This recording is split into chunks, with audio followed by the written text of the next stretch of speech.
अस्सलाम वालेकुम वरहमतुल्लाहि वबरकातुहू। डिजिटल मार्केटिंग के कोर्स में आपका इस्तकबाल है। आज हम एसईओ के बारे में जानेंगे। अब तक हमने डिजिटल मार्केटिंग की बुनियादें सीख ली थी। हमने अपनी अल्हम्दुलिल्लाह वेबसाइट भी बना ली वर्डप्रेस के ज़रिए। उसके बाद हमने जो है कंटेंट लिखना भी शुरू कर लिया है, उम्मीद करता हूँ। अब कंटेंट लिखने के बाद आती है कि सॉरी अपनी वेबसाइट को सर्च इंजन के मुताबिक ऑप्टिमाइज़ करें। एसईओ में वही चीज़ आती है। एसईओ में जो है ये बातें आती हैं कि आप अपनी वेबसाइट को सर्च इंजन के मुताबिक ढालें। देखिए, यूं तो वेबसाइट्स जो हैं लाखों, करोड़ों, मिलियंस, बिलियंस, ट्रिलियंस में वेबसाइट्स हैं। आप किसी भी मौजू पर देखेंगे, उस मौजू के रिलेटेड हज़ारों वेबसाइट्स आपको मिल जाएंगी। तो क्या रीज़न है कि गूगल आपकी वेबसाइट को ऊपर लाए? आप बताएं कि वो कौन सा रीज़न है कि गूगल आपकी वेबसाइट को पहले पेज पर लाए, फर्स्ट पेज पर। तो वो फर्स्ट पेज पर गूगल के अपनी वेबसाइट को रैंक करना, या गूगल में अपनी वेबसाइट की इंडेक्सिंग करवाना, इंडेक्सिंग करवाने के बाद पहले पेज पर लाना, पहले पेज पर लाने के बाद टॉप 3 पर लाना, टॉप 3 पर लाने के बाद टॉप फर्स्ट पोजीशन पर लाने की जो मेहनत जुस्सुजू होती है, उसका नाम है एसईओ।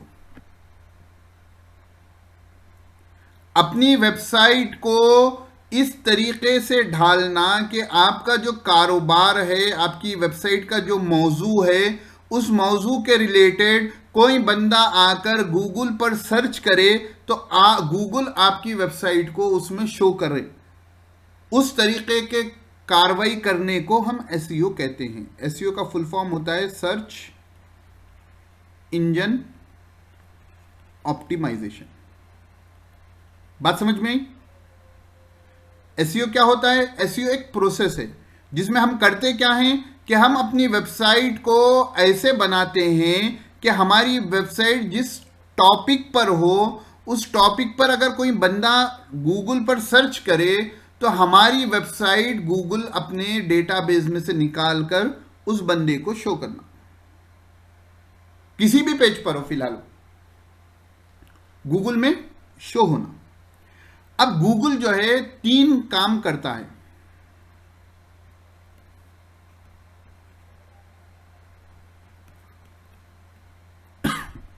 बेसिकली गूगल नाम कह रहे हैं हम, सर्च इंजन होगा, क्योंकि गूगल बोले तो सर्च इंजन, सर्च इंजन बोले तो गूगल, कुछ इस तरीके से मसला चला।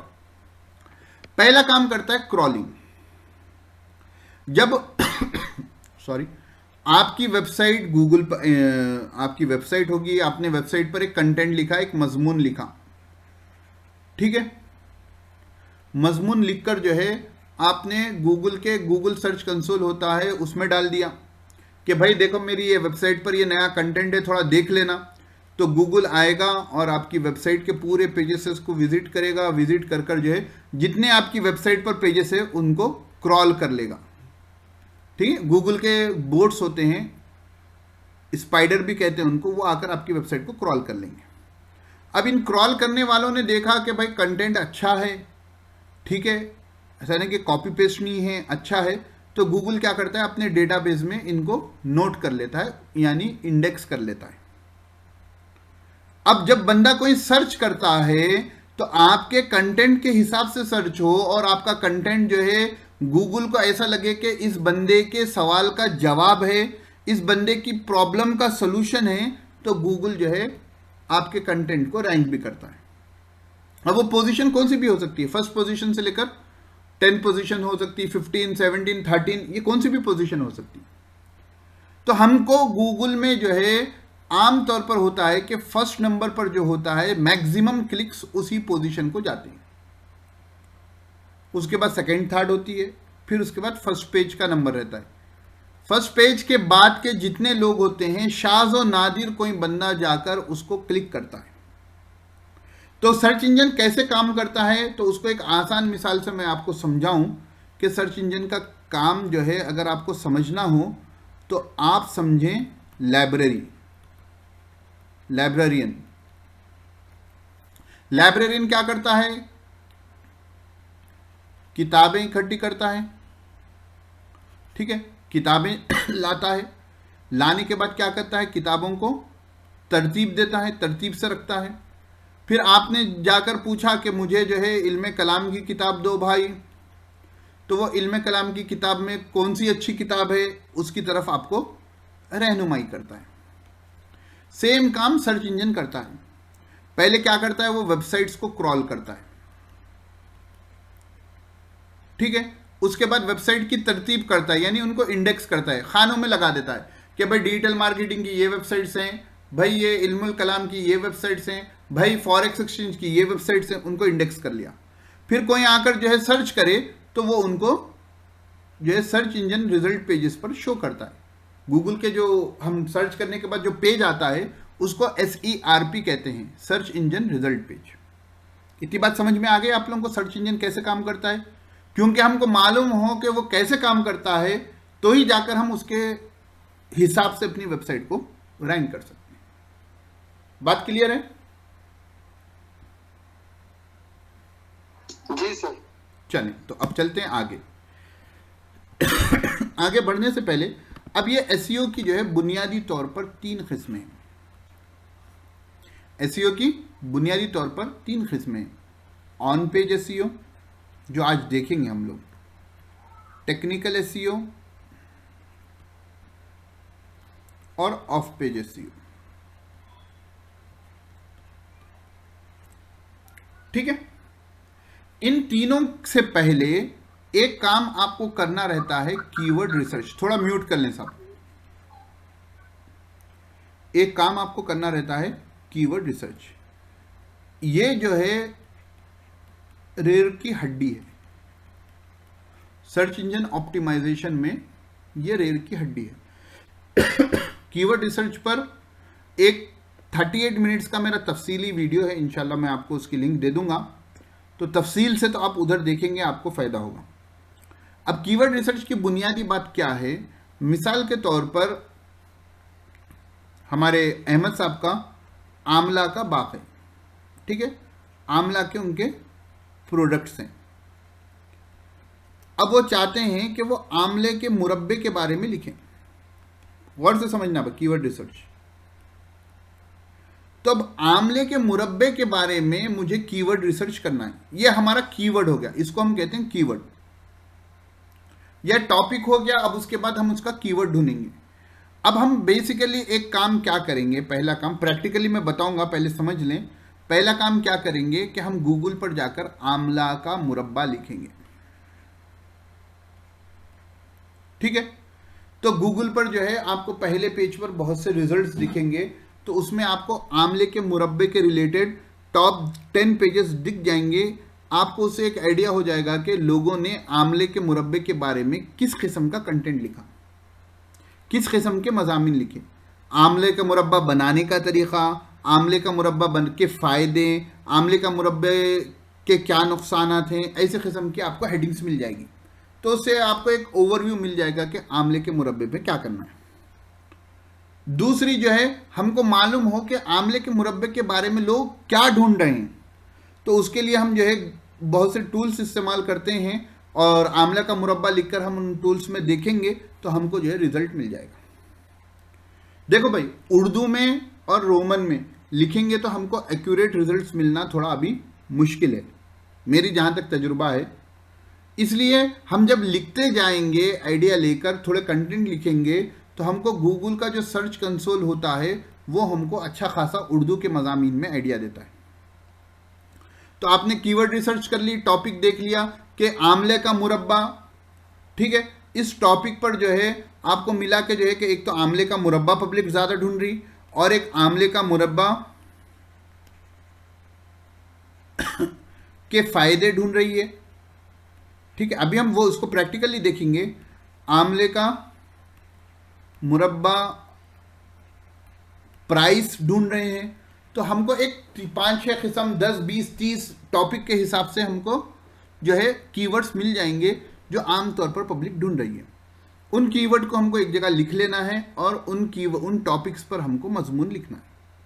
ये हो गया आपका कीवर्ड रिसर्च, ठीक है। एक मोटे अंदाज में मैंने बता दिया है, अभी थोड़ी देर में हम उसको लाइव भी देख लेंगे इंशाल्लाह। अब हो गया आंवले के मुरब्बे के काम। तो एसईओ के 3 किस्म हैं, on page SEO, technical SEO, of page SEO. तो चलते हैं ऑन पेज एसईओ की तरफ। देखो भाई गौर से सुनना, अभी हमने आमले के मुरब्बा कीवर्ड रिसर्च की, ठीक है, आमला का मुरब्बा यह हमारा कीवर्ड है जिस पर मुझे मजमून लिखना है। अब पहला काम आता है ऑन पेज एसईओ। इसका नाम ही आपको बता रहा है कि ये ऑन पेज एसईओ, यानी जो आप जिस पेज पर अपना कंटेंट लिख रहे हो, मजमून लिख रहे हो, उसको जो है हम अपनी तरफ से गूगल के मुताबिक बनाएं। गौर से समझना, हम अपनी तरफ से उसको गूगल के मुताबिक ढाल दें, सर्च इंजन के मुताबिक ढाल दें। तो करना क्या होगा, पहली चीज जो आपका कीवर्ड है, हमारा कौन सा कीवर्ड है यहां पर, आमला का मुरब्बा। आपका जो कीवर्ड है आपको जो है अपने कंटेंट के टाइटल में यूज करना पड़ेगा। दूसरा, अपने कंटेंट के इंट्रोडक्शन में इस्तेमाल करना पड़ेगा। तीसरा, अपना जो कंटेंट है, कंटेंट बोलते आपका मजमून, अपने कंटेंट में जो है उसको स्प्रिंकल फैलाना होगा। यानी जहां जहां आपको आमले का मुरब्बा इस्तेमाल करने की नेचुरल कुदरती तौर पर जरूरत महसूस हो रही है, वहां वहां उसको इस्तेमाल करना।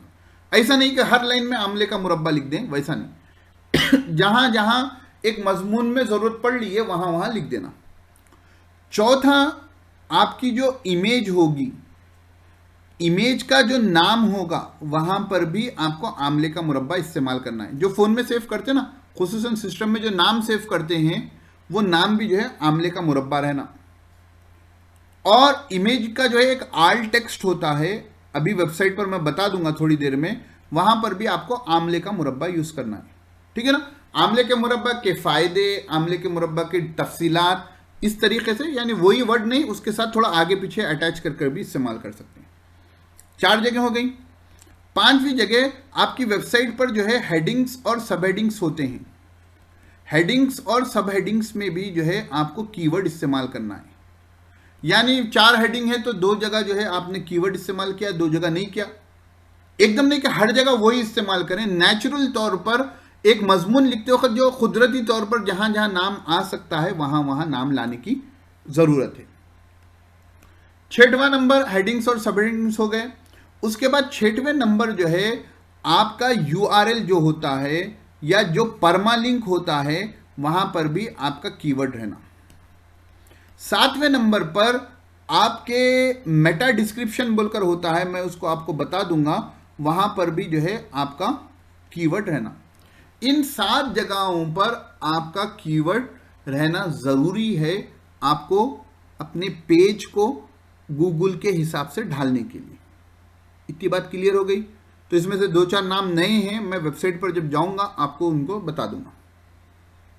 ये हो गए 7 बात। एक काम तो ये हो गया कि हम कीवर्ड को कहां कहां रखेंगे। दूसरी चीज, इसके अलावा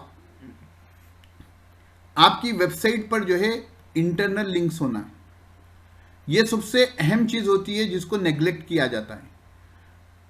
आप देखो, आपकी वेबसाइट को जो है आप अपना घर समझें।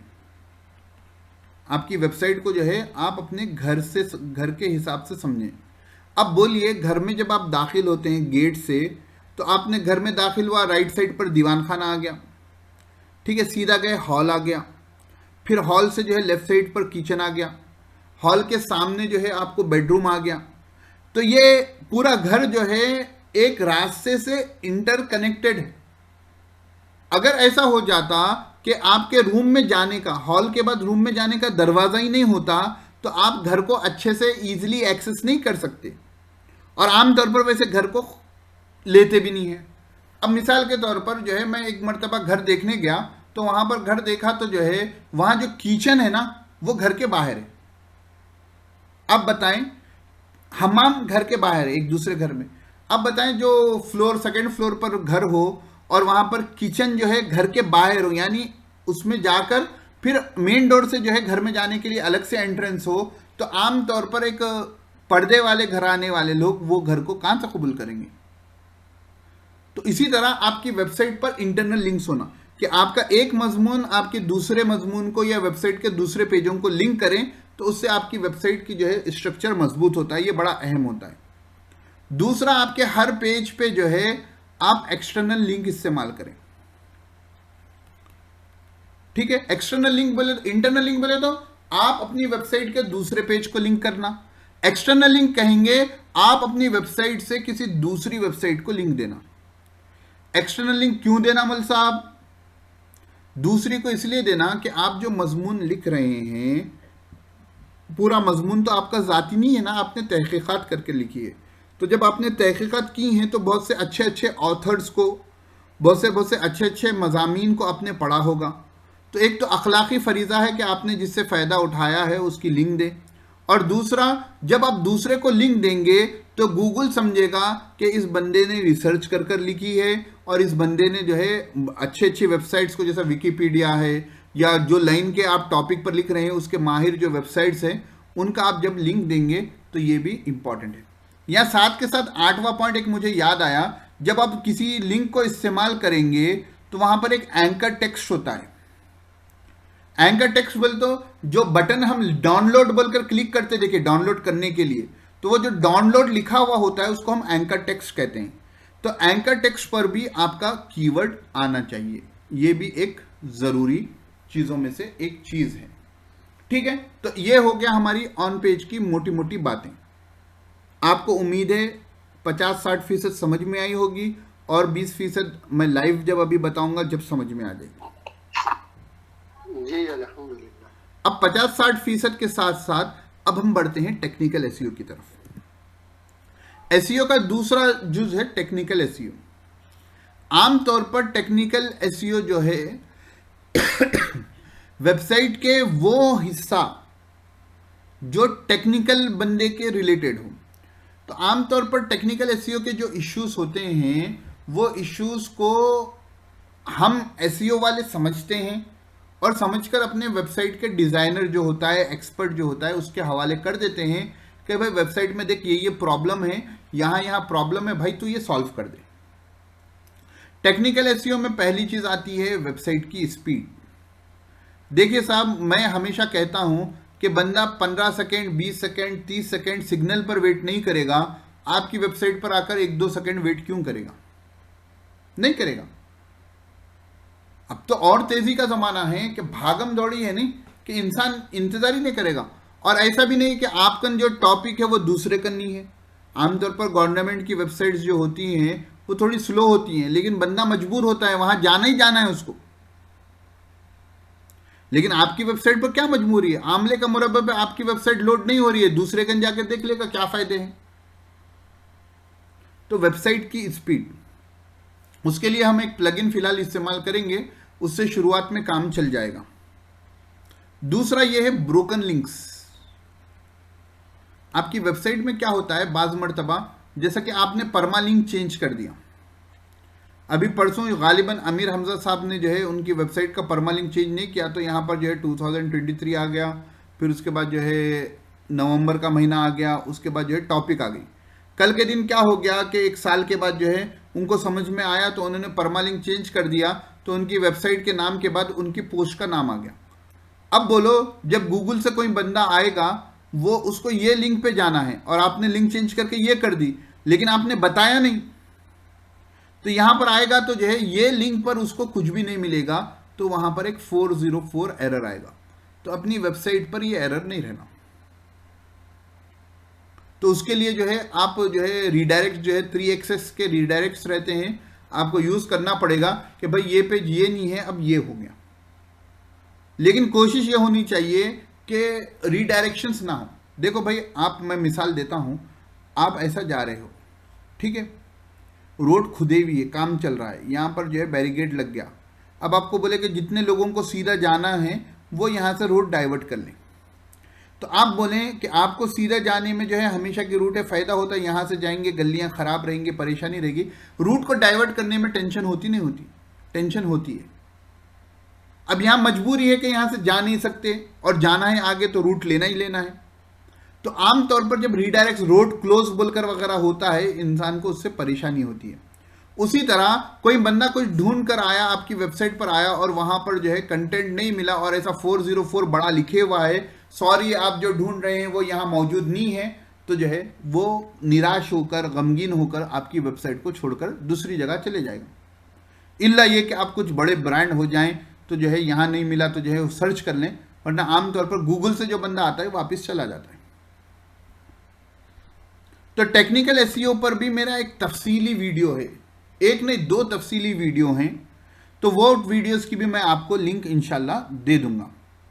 अब बोलेंगे मौलाना आप जो है हर चीज़ की लिंक दे देते कह रहे हैं, तो ये देखो एसईओ एक समंदर है। तो जिनको टेक्निकल एसईओ में इन डेप्थ उतरना है, टेक्निकल एसईओ के बारे में जानकारियां हासिल करना है, तो वो उसको मैंने बाज़ाब्ता मेरा एक एसईओ का कोर्स चला था, पेड कोर्स था, उसके जो है मेरे पास रिकॉर्डिंग्स है, तो मैं आपकी सहूलत के लिए वो दे रहा हूं, वरना अभी फ़िलहाल के लिए आपको इतनी बातें काफ़ी हैं। लेकिन कोई और तफसील से जानना चाह रहे हैं टेक्निकल एसईओ के बारे में, तो उसके लिए मैं उसका भी लिंक दे दूंगा। टेक्निकल एसईओ में एक अहम चीज़ होती है एसएसएल। ठीक है, एसएसएल जो है आपकी वेबसाइट के शुरू में देखोगे, जहां आप यूआरएल लिखोगे वहां पर एक ऐसा लॉक उतरा हुआ आता है। लॉक उतरा हुआ आने के मतलब ये है कि आपकी वेबसाइट जो है सिक्योर है। यहां पर आप कुछ भी डेटा आप लिखोगे, आपका पासवर्ड लिखोगे, बैंक का कार्ड रखोगे, डिटेल्स दोगे, तो कोई चुराने वाला यहां से चुरा नहीं सकेगा। पहले गूगल ने इसको लाजिम नहीं किया था, अब लाजिम कर दिया है। जिसके पास एसएसएल सर्टिफिकेट होगा तो उसकी वेबसाइट के रैंक होने के चांसेस ज़्यादा होंगे। जिसके पास एसएसएल सर्टिफिकेट नहीं होगा उसकी वेबसाइट पहले से रैंक हो तो अभी रहेगी, लेकिन फिर हल्लो हल्लो नीचे चली जाएगी, क्योंकि अब गूगल ने इसको लाजिम करार दिया है। इसलिए गूगल क्रोम पर आप बाज़ वेबसाइट्स पर जाते हो तो यहाँ पर जो है लॉक खुला हुआ होता है और रेड कलर की लाइन होती है, और जो है this website is not safe बोलकर दे देता है। और आपको जाना हो तो यहाँ पर नीचे एडवांस मोड लिखा हुआ होता है, उसको क्लिक कर कर कंटिन्यू टू दी वेबसाइट जो है करेंगे तो इतना लंबा कोई ठहरता नहीं है अगर आपकी नई वेबसाइट है तो इसलिए हमने जो होस्टिंजर से होस्टिंग ली है, तो होस्टिंजर वाले ने हमारी हर वेबसाइट के लिए एसएसएल सर्टिफिकेट हमको फ्री में दे दिया है, तो हमको परेशानी नहीं है। उसके बाद हमारे भाई आते हैं ऑफ पेज एसईओ। देखो भाई, एसईओ में सबसे पेचीदा जो चीज़ है, सबसे टेंशन भरी जो चीज़ है, वो of page SEO. Of page SEO में बुनियादी तौर पर 2 चीज़ें आती हैं। ऑफ पेज बोले तो वेबसाइट के बाहर, वेब पेज के बाहर 2 चीज़ें आती हैं। एक आती है गेस्ट पोस्टिंग और एक आती है बैकलिंक्स। दोनों का मकसद एक ही होता है, लेकिन गेस्ट पोस्टिंग ये होती है कि आप जो है मुंसिफ में अपना मजमून लिखे। मिसाल के तौर पर मुंसिफ एक अखबार है उर्दू का, और मजमून लिखकर जो है आपने जो है वहाँ पर क्या किया कि अपनी वेबसाइट की तरफ एक लिंक दे ली। तो यहाँ पर आपने उसको पूरा अपना मजमून दिया, मजमून के बदले में आपने उससे क्या चाहा कि भाई तुम मुझे मेरी वेबसाइट को बैकलिंक दे दो। ये गेस्ट पोस्टिंग होती है। तकरीबन हर नीश में, हर जगह पर जो है गेस्ट पोस्टिंग का ऑप्शन की वेबसाइट्स आपको मिल जाती हैं।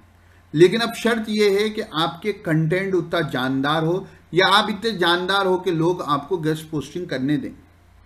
अब क्योंकि यहाँ पर उलमाए किराम हैं, उर्दू दान हजरात हैं, अगर आप लोग मज़ामीन लिखते रहो तो आपको जो है असर हाजिर से गेस्ट पोस्ट मिल सकती है कि आप असर हाजिर वालों को जो है उनसे टाई अप कर लें, अच्छे से मजमून जो है उनको लिख कर दे दें, वो आपको जो है आपका मजमून शाया कर देंगे। और आपका मजमून दमदार है तो उनसे कह देना कि बस भाई जो है मजमून के आखिर में मुझे मेरी वेबसाइट की भी लिंक दे देना, वो दे देंगे।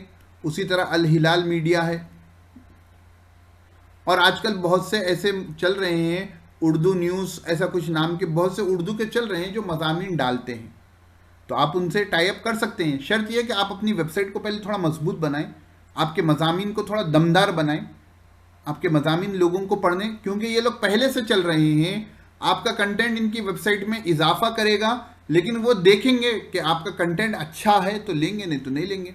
मैं तो ये खैर हैदराबाद की चंद वेबसाइट्स के नाम बताया हूँ, ऐसे आजकल बहुत से चल रहे हैं उर्दू में। ये तो हो गई गेस्ट पोस्टिंग की बात। उसके अलावा एक आता है फोरम्स। बहुत से फोरम्स होते हैं, उसमें से एक कोरा है, ठीक है।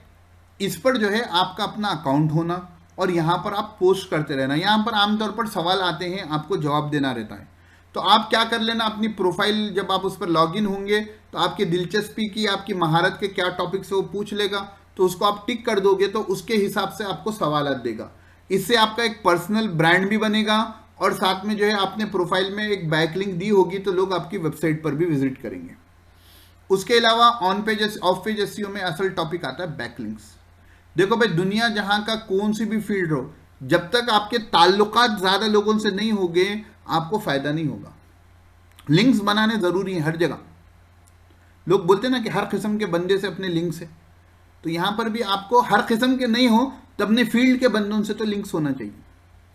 तो ऑफ पेज एसईओ में बैकलिंक्स ये होता है कि जो आपकी नीश के बड़े ब्लॉगर्स हैं, वेबसाइट्स हैं, वहां से अगर मिसाल के तौर पर ये मुनसिफ.com को ले लें, एक बड़ी वेबसाइट है मुनसिफ.com, एक काबिल नाम है, मोतबर नाम है, उसने जो है फरहानबाजरे.com को लिंक दे दी। उसने जो है फरहानबाजरे.com को, उसकी वेबसाइट पर फरहानबाजरे.com को एक लिंक दे दी, तो फरहानबाजरे.com के लिए मुनसिफ.com के आर्टिकल पे जो लिंक आई है वो बैकलिंक हो जाएगी। बैकलिंक क्या होती है? बैकलिंक से गूगल समझता है कि ये वेबसाइट भरोसेमंद है। क्या समझता है? ये वेबसाइट भरोसेमंद है। देखो, जितने लोग कहेंगे कि ये वेबसाइट्स को, मसलन फरहानबाजरे.com को 10,000 लोगों ने मेंशन किया उनकी वेबसाइट्स पर, तो गूगल को भरोसा होगा नहीं होगा? मिसाल के तौर पर आमले का मुरब्बा है, आपको जो है 10, 20, 30 लोगों ने कह दिया कि जो है अहमद फरियाद साहब के पास का आमला का मुरब्बा ज़बरदस्त होता है, फ्रेश होता है, पूरे प्रोटीन्स, न्यूट्रिएंट्स, जो जो चीज़ें होना है उसमें होती हैं। या जो है किसी ने जो है 100 लोगों ने आपको बता दिया कि भाई समीर खान भाई जो है फॉरेक्स एक्सचेंज के माहिर हैं, वो आपको अच्छे से समझाएंगे, उसमें जो है कहाँ कहाँ लोग गलतियाँ करते हैं वो भी बताएंगे, और आप उनके पास से सीखोगे तो आप अच्छे से फॉरेक्स एक्सचेंज कर सकोगे। तो जब बहुत सारे लोग आपको बताएंगे तो आपको भरोसा होगा। उन भरोसों में अगर मैं कहूं, मसलन फिलहाल मैं आपको पढ़ा रहा हूं तो मैं आपका उस्ताद हूं, तो मैं कहूं कि समीर खान जो है अच्छे जो है क्या बोलते अपने फॉरेक्स एक्सचेंज के टीचर हैं, तो यहां पर बात का वजन ज्यादा हो जाएगा। उसी तरह बैकलिंक्स में मुनसिफ.com मुझे लिंक दे दें और कोई ऐरा गैरा लिंक दे दे तो उसमें मुनसिफ.com के लिंक की वैल्यू होगी। ये जो लोगों के भरोसेमंद वेबसाइट्स होते हैं कि किसका गूगल के नजदीक कितना भरोसा है, उसको हम कहते हैं डोमेन अथॉरिटी। उसको क्या कहते हैं? Domain authority. तो ये 0 से लेकर 100 तक एक नंबर होता है, तो जितना बड़ा नंबर होगा गूगल के नजदीक उसकी उतनी ज्यादा वैल्यू होगी। तो जितनी बड़ी वेबसाइट से आपको बैकलिंक मिलेगी उतनी अपनी आपकी वेबसाइट का दर्जा बढ़ जाएगा। मिसाल के तौर पर कोई XYZ जो है समीर साहब का नाम ले आपके सामने, तो हाँ भाई ऐसी एक आप एक सुनी अनसुनी कर देंगे। वैसे एक 20-30 लोग बोल दें तो सुनी अनसुनी अब बाकी नहीं रहेगी, आपको यकीन हो जाएगा। और वो 10-20 के कंपैरिजन में मैं कह दूं, या आपके कोई ऐसे लोग हैं जिनकी बात जो है आपको मालूम है कि इस सिलसिले में उनको मालूम है, वो कह दें तो उसकी बात का वजन अलग ही होगा। बात समझ में आई? तो ये हो गया आपका ऑफ पेज एसईओ। मैंने इख्तिसार के साथ आपको मजमून समझाने की कोशिश की है। अब हम लाइव जाते हैं और जाकर जो है ऑन पेज एसईओ को देखते हैं। ठीक, चलिए हम अब जो है अपनी वेबसाइट के डैशबोर्ड पर आ गए। तो पहला काम आपको क्या करना है, आपको प्लगइन्स में आना है, ऐड न्यू पर क्लिक करना है। जैसे आपने इससे पहले प्लगइन्स डाउनलोड की थी, अब आपको एक प्लगइन डाउनलोड करना है जिसका नाम है योस्ट। योस्ट लिखेंगे तो आपको ये प्लगइन मिलेगी। मेरे पास पहले से डाउनलोडेड है तो आप इंस्टॉल और एक्टिवेट उसको कर लेंगे। उसको एक्टिवेट करने के बाद आप यहां पर आ गए और आपको एक पोस्ट लिखना है। मैंने एक पोस्ट कॉपी की है, उसको मैंने यहां पोस्ट कर दिया। ठीक है, ये मेरी पोस्ट थी और मेरी पोस्ट है गूगल सर्च कंसोल के बारे में। तो मैंने टाइटल दे दिया गूगल सर्च कंसोल। ठीक है, अब जब मैंने अपनी पूरी पोस्ट कर दी है, मिसाल के तौर पर यहां पर मेरा गूगल सर्च कंसोल ये मेरा कीवर्ड है। ठीक है, तो अब पहले काम क्या करे थे हम लोग, टाइटल में गूगल सर्च कंसोल होना है, यहां टाइटल में आ गया। फिर आपके इंट्रोडक्शन में आना है, तो मैंने यहां पर do you know Google search console is the best keyword research tool बोलकर ला दिया। फिर ये हेडिंग है, हेडिंग में मैंने यहां पर गूगल सर्च कंसोल इस्तेमाल किया, ये हेडिंग में इस्तेमाल किया, यहां पर इस्तेमाल किया, यहां इस्तेमाल किया, ये हेडिंग में मैंने इस्तेमाल नहीं किया। ठीक है, यहां जरूरत भी नहीं थी, और क्योंकि ज्यादा करेंगे तो ज्यादा दिखावा हो जाएगा, वो भी जो है हमको फायर बैक करेगा, इसलिए मैंने उतनी जगह नहीं की। अब यहां पर मैंने अपना कीवर्ड, ये नीचे का जो हिस्सा है ना, हमने योस्ट इंस्टॉल करोगे तो आपको ये हिस्सा आएगा। तो यहां पर आकर मैं लिख रहा हूं गूगल सर्च कंसोल। अब देखो ये लाल था, लाल जाकर हरा हो गया। अब मैं चाहता हूं कि मैं अपनी यहां पर कुछ एक इमेज भी ऐड करूं। तो इमेज मसलन जो है मैं इसी के बाद ऐड करना चाह रहा हूं, तो यहां से प्लस दबाऊंगा, यहां इमेज सर्च करूंगा। उम्मीद है आपको मालूम होगा कि इमेज कैसे अपलोड करते हैं। सपोज जो है थोड़ी देर के लिए, क्योंकि टॉपिक के रिलेटेड नहीं है इमेज यहां पर फिलहाल, मैं इसको इमेज ले ले रहा हूं। तो देखो जब आप इमेज को सेलेक्ट करोगे तो यहां आपको आल्ट टेक्स्ट दिख रहा है, तो यहां पर भी आपका कीवर्ड होना चाहिए, क्योंकि मेरा कीवर्ड है गूगल सर्च कंसोल, तो मैंने यहां पर लिख दिया। और उसके साथ साथ जो है यहां पर जो ये वेब बोल के नाम है, ये नाम भी आपके सिस्टम में जो नाम सेव होता है वो नाम होता है। यहां पर भी आप गूगल सर्च कंसोल बोलकर नाम लिखेंगे, क्योंकि ये पहले से एक अपलोडेड इमेज ले रहा हूं, तो आप मगर उसके ऊपर एहतियात करना। ये हो गया हमारा गूगल सर्च कंसोल। उसके बाद जो है हमने देखा था कि यूआरएल में भी आपके गूगल सर्च कंसोल आना चाहिए। तो योस्ट एसईओ में जब आओगे आप, तो यहां स्लग बोलकर होगा लिखे हुआ, वहां पर भी आप नाम दे देना Google search console, best keyword research tool. ठीक है, तो मैंने इसका नाम यहां पर दे दिया। सिर्फ गूगल सर्च कंसोल नहीं होना ना, हर जगह एक सेंटेंस हो, एक प्रॉपर नाम हो। तो एक कीवर्ड, तो एक छोटा सा कीवर्ड होता है, उसके साथ जो जुमला होता है वो भी अटैच। उसके बाद हमने देखा कि मेटा डिस्क्रिप्शन में भी गूगल सर्च कंसोल यानी कीवर्ड आना है। तो मैं ये मेटा डिस्क्रिप्शन बोले तो एक 150 कैरेक्टर्स में आपके टॉपिक की समरी आपको लिखनी रहती। तो मैं लिखूं कि दिस आर्टिकल इज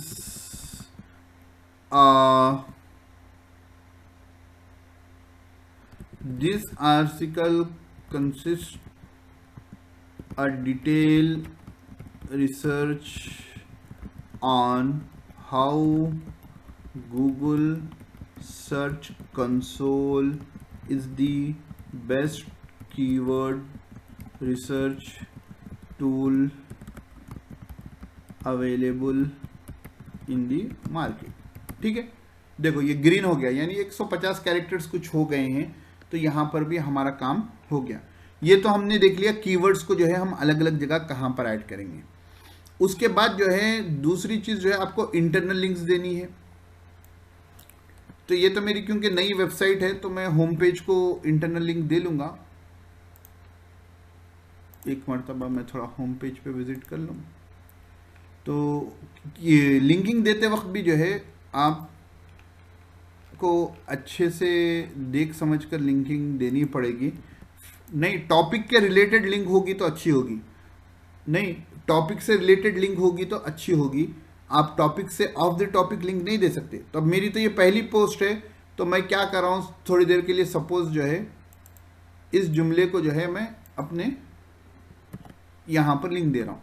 आप थोड़े आर्टिकल्स लिख लेने के बाद फिर एडिट कर कर जो है लिंक को चेंज कर ले सकते। उसके अलावा जो है मैं क्या कर रहा हूं, farhanbajri.com पर आप अगर देखोगे तो ये एक केस स्टडी है गूगल सर्च कंसोल पर। तो मैं बेस्ट फॉर एसईओ प्रोफेशनल्स, ये टॉपिक पर वो आर्टिकल है, तो मैं उसको ऐसे यहां से बैकलिंक दे दे रहा हूं। तो देखो अब ये दो लिंक्स आने के बाद ये भी हरा हो गया। यानी अब योस्ट जो है, योस्ट के हिसाब से ये एक एआई टूल है, आर्टिफिशियल इंटेलिजेंस इस्तेमाल करता है। तो उसके हिसाब से जो है आपका एसईओ जो है अब फुल्ली ऑप्टिमाइज है। उसके बाद आप इसको पब्लिश कर दोगे। तो ये आपका ऑन पेज एसईओ का पूरा काम हो गया। तो उम्मीद है यहां तक की बात आपको समझ में आई होगी। एक टूल आपको इंस्टॉल करना रहेगा जिसको हम कहते हैं गूगल सर्च कंसोल। उसके इंस्टॉल करने का तरीका भी बित तफसील जो है मैंने एक वीडियो में बताया है, तो वो वीडियो भी मैं आपके साथ इंशाल्लाह शेयर कर देता हूँ।